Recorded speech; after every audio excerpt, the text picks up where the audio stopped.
Gold, trusted gold buyers. మీరు తాకట్టు పెట్టిన బంగారాన్ని విడిపించి ఈ రోజు ఉన్న మార్కెట్ ధరకు కొనబడను.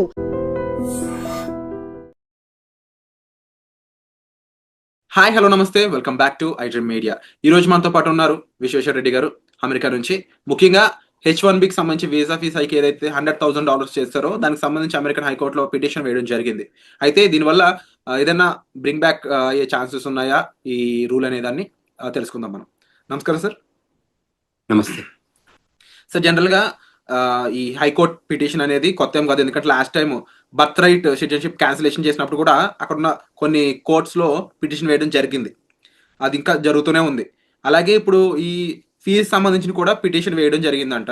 మరి దీనికి సంబంధించి తీర్పు ఏమైనా త్వరలో వస్తుందా, వెదర్ ఎస్ఆర్ నో, ఆర్ లేకపోతే ఇలాగే కంటిన్యూ అవుతుంటుందా ఈ పిటిషన్స్ అనేది? అంటే ఈ పర్టికులర్ కేసు $100,000 అని H1B కోటా దాని మీద యాక్చువల్గా మొన్న మీడియా కానీ లేకపోతే ఆ ఎగ్జిక్యూషన్ ఆర్డర్ మీద కానీ బాగా స్పెక్యులేషన్ జరిగింది.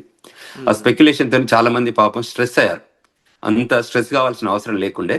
సో అందులో స్ట్రెస్ అయ్యి పాపం ఇమీడియట్ గా తీసుకురావడం, ఇండియా నుంచి రావాలని చెప్పడం, ఆ వీకెండ్ లోపలనే ఫ్లైట్లలో రావాలి లేకపోతే వీలు కాదని చెప్పేయడం.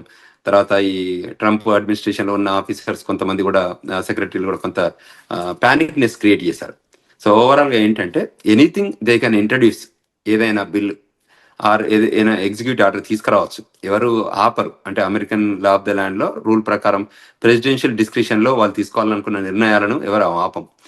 అది best interest of the country ఉంటే సెనెట్, హౌస్ ఆఫ్ రిప్రజెంటేటివ్స్ అంటే కాంగ్రెస్ కూడా ఆపదు, అంటే అప్రూవ్ చేస్తుంది. అంటే best interest of the country. ఈ రిపబ్లికన్ పార్టీ, డెమోక్రటిక్ పార్టీ రెండు ఉన్నా కూడా వాళ్ళు ఎప్పుడైనా అలైన్ ఎప్పుడైతారంటే కంట్రీ ఇంట్రెస్ట్ల మీద అది ఒకటైంది అనుకుంటే వాళ్ళిద్దరూ ఇది చేస్తారు, అంటే సపోర్ట్ చేస్తారు. సో ఇందులో మనకి ఎవ్రీ ఇయర్ F1 వీసా అనేది మార్చిలో రిజిస్ట్రేషన్ అవుతుంది, ఏప్రిల్లో ఫైల్ చేస్తాము. ఒక 90 days ఇస్తారు ఏప్రిల్లో, అంటే లాటరీలో తీసాక. ఇది టిపికల్ గా మీకు H1B అంతా లాటరీ సిస్టంలో ఉంటుంది కాబట్టి. సో దాని తర్వాత వాళ్ళు మళ్ళీ 90 days లోపల H1B పిటిషన్ మనం USCIS సెంటర్స్ పంపాలి. అవి US లోపల 4 ఉంటాయి, వాటికి పంపాలి. పంపిన తర్వాత అది అప్రూవ్ అవుతుంది. అప్రూవ్ అయ్యే తర్వాత మళ్ళీ దాని యాక్టివేషన్ ఎప్పటి నుంచి ఉంటుంది అంటే October 1వ తారీఖు నుంచి ఉంటుంది. అంటే ఏప్రిల్లో ఫైల్ చేసినా కూడా October 1 నుంచే దాని వ్యాలిడిటీ పీరియడ్ స్టార్ట్ అవుతుంది. సో ఈ యాంగిల్లో చూస్తే ఇప్పుడు ప్రస్తుతానికైతే ఆ ఎగ్జిక్యూటివ్ ఆర్డర్ పైన ఇంకా రకరకాల స్పెక్యులేషన్స్ రావచ్చు గోయింగ్ ఫార్వర్డ్. అదేవిధంగా ఇంకేమైనా ఇష్యూస్ ఉంటే కూడా రావచ్చు. అంటే విత్ కోర్ట్ సిస్టమ్ ద్వారా కానీ లేకపోతే విత్ ఇన్ ద ఆర్డర్స్లలో కూడా వాళ్ళు చేంజెస్ ఏమైనా ఉంటే. తర్వాత USCIS కూడా కొన్ని క్లారిటీ ఇచ్చింది. తర్వాత అంటే కన్ఫ్యూజన్ కి తెరలేపారు కాబట్టి దాని క్లారిటీ కోసం చెప్పారు ఇది ఎప్పుడు ఉంటుంది అన్న దానిపైన. సో మనకి ఇప్పుడైతే మనం దాన్ని వరి అవ్వాల్సిన అవసరం లేదు. మనం నెక్స్ట్ ఇయర్ వచ్చే వరకు ఇంకేమైనా చేంజెస్ ఉన్నా, ఇప్పుడు మనం మాట్లాడుకున్నట్టు త్రూ కోర్ట్ సిస్టమ్ కానీ ఇంకా ఏ సిస్టమ్ త్రూ అయినా కూడా మళ్ళీ హోల్డ్ చేయొచ్చు, క్యాన్సిల్ చేయొచ్చు, లేదంటే వ్యాలిడిటీ చేయొచ్చు. అంటే ఈ మూడిట్లలో ఆప్షన్ ఉంది. సో మూడిట్లలో ఏది జరగాలో ఇంకా టైం ఉంది కాబట్టి మనం ఇప్పుడే ప్లాన్ కావాల్సిన అవసరం లేదు. ఎవరైనా క్లారిటీ కావాలంటే, కమ్యూనికేషన్ లో కన్ఫ్యూజన్ ఉంటే దే కెన్ రీచ్ అవుట్ అస్. ఇప్పుడు గ్లోబల్ తెలంగాణ అసోసియేషన్ నుంచి మేము హెల్ప్ చేస్తున్నాం. అదేవిధంగా మన లా ఆఫీసర్స్ ఆఫ్ జనతా కంచర్ల నుంచి కూడా అటార్నీ జనతా గారు, ఆ టీం అందరు కూడా మన వాళ్ళందరికీ అంటే మంచి గైడెన్స్ ఇస్తున్నారు, ఎడ్యుకేషన్ ఇస్తున్నారు, కౌన్సిలింగ్ ఇస్తున్నారు. మొన్న ఈ మధ్య మంచి వెబినార్ ఆర్గనైజ్ చేశాం. ఆ వెబినార్కి ఒక 1500 మంది పైగా జాయిన్ అయ్యారు. అంటే ద ఇంటెన్సిటీ అంటే వాళ్ళకి ఏంటంటే కన్ఫ్యూజ్ అవుతుంది. ఎగ్జిక్యూటివ్ ఆర్డర్ లో ఉన్న కంటెంట్ వాళ్ళకి అర్థం కాక, తర్వాత ఇంటర్ప్రిటేషన్ ఆఫ్ లా అంటారు, అంటే అందులో ఇది ఏ వైపు వెళ్తుంది అనే దానికి తెలియక, సో చాలా మంది ఇది మాకు అప్లై అవుతుందా, అప్లై కాదా, ఆ కన్ఫ్యూజన్ ఎక్కువ ఉంటుంది. సో ఆ కన్ఫ్యూజన్ క్లారిటీ చేయడానికి కోసమే మనం కాన్ఫరెన్స్ కాల్ ఆర్గనైజ్ చేసాము. సో చాలా మంది ది గెట్ క్లారిఫైడ్ ఆ కంటెంట్ తోని. సో అటార్నీ జనతా కాన్ఫరెన్స్ కాల్లో చాలా మంది జాయిన్ అయ్యారు. వాళ్ళందరూ కూడా ఆన్సర్ వచ్చింది. అంటే ఒక 300 క్వశ్చన్స్ పోస్ట్ చేశారు. 2 గంటల షో నడిచింది వెబినార్. వాళ్ళ డౌట్స్ అందరు పోస్ట్ చేస్తుంటారు. We organise this call across the United States కానీ అక్రాస్ ద గ్లోబ్ జాయిన్ అయ్యారు. ఎందుకంటే అది వరల్డ్ వైడ్ వేరియస్ కంట్రీస్ లో ఉన్న వాళ్ళు ఉండాలి. తర్వాత ఇండియాలో ఉన్న పేరెంట్స్ కూడా జాయిన్ అయ్యారు.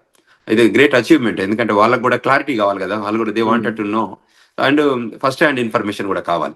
ఆ ఉద్దేశంతోనే we organise that webinar global Telangana association. చాలా బాగా జరిగింది, అందరికి చాలా హెల్ప్ అయింది అన్నట్టు.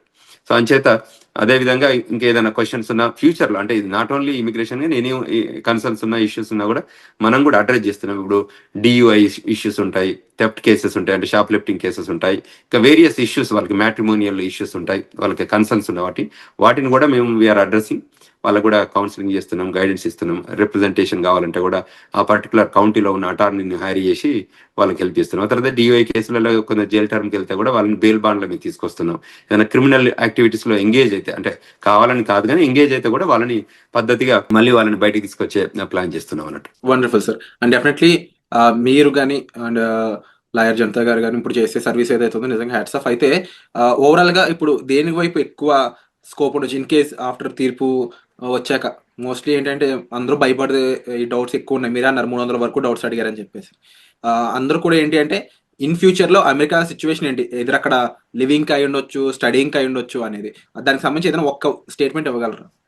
తప్పకుండా అందరూ రావాలి, క్వాలిటీ పీపుల్ రావాలి. అమెరికా ఏమంటుందంటే 2 రకాలుగా మా దేశానికి రమ్మంటుంది. అయితే మీ దగ్గర ఎక్స్ట్రాడినరీ టాలెంట్, ఎక్స్ట్రాడినరీ ఎబిలిటీ ఉంటే మా దేశానికి రండి, లేదా మీ దగ్గర డబ్బు ఉంటే మా దగ్గరికి రండి. అంటే ఒక కంట్రీ ఏం ఎక్స్పెక్ట్ చేస్తుంది అంటే వరల్డ్ లో ఉన్న టాలెంట్ ని తీసుకురావాలని ప్రయత్నం చేస్తుంది. అంటే క్రీమ్ టాలెంట్ లేదు, వరల్డ్ లో ఉన్న క్రీమ్ ఫైనాన్స్, డబ్బు ఉన్న వాళ్ళు మా దేశానికి రండి, ఇన్వెస్ట్ చేయండి, మా దగ్గర ఎంప్లాయ్మెంట్ క్రియేట్ చేయండి, మీరు గ్రీన్ కార్డు తీసుకోండి. ఈ EB1 కేటగిరీ కూడా అలానే ఉంటుంది. మా దగ్గర 100,000 EB5 ఇన్వెస్టర్ బేస్డ్, EB1 అనేది ఎక్స్ట్రాడినరీ ఎబిలిటీ కిందకి వస్తుంది.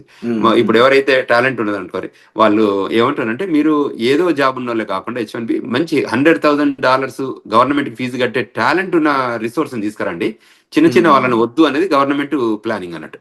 సో అది అంతే తప్ప వద్దనేది ఏం లేదు. తప్పకుండా అమెరికా అనేది ఒక స్వర్గం. సో అంచేత దీనికి ఇక్కడ ఎంప్లాయ్మెంట్ ల్యాండ్ ఆఫ్ ఆపర్చునిటీస్ ఉంటాయి. తప్పకుండా అందరు కూడా రావాలి, ఆపర్చునిటీని యూటిలైజ్ చేసుకోవాలి. ఎక్స్పీరియన్స్ కావాలి, ఎడ్యుకేషనల్ ఎక్స్పీరియన్స్ కావాలి, ఎంప్లాయ్మెంట్ ఎక్స్పీరియన్స్ కావాలి.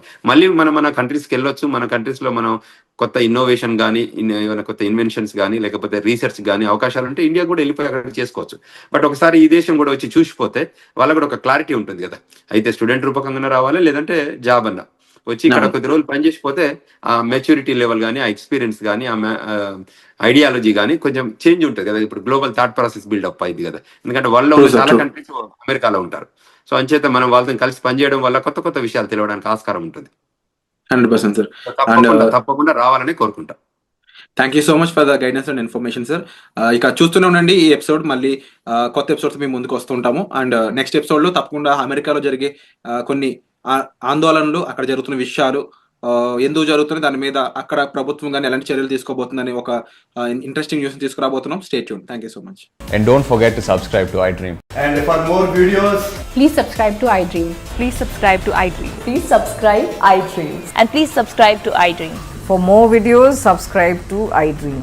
please like, share and subscribe to the channel. Congratulations, iDream. Subscribe to iDream. Subscribe to iDream. So subscribe to iDream Media. iDream की iDream team अंदर की huge congratulations. Please subscribe iDream Media.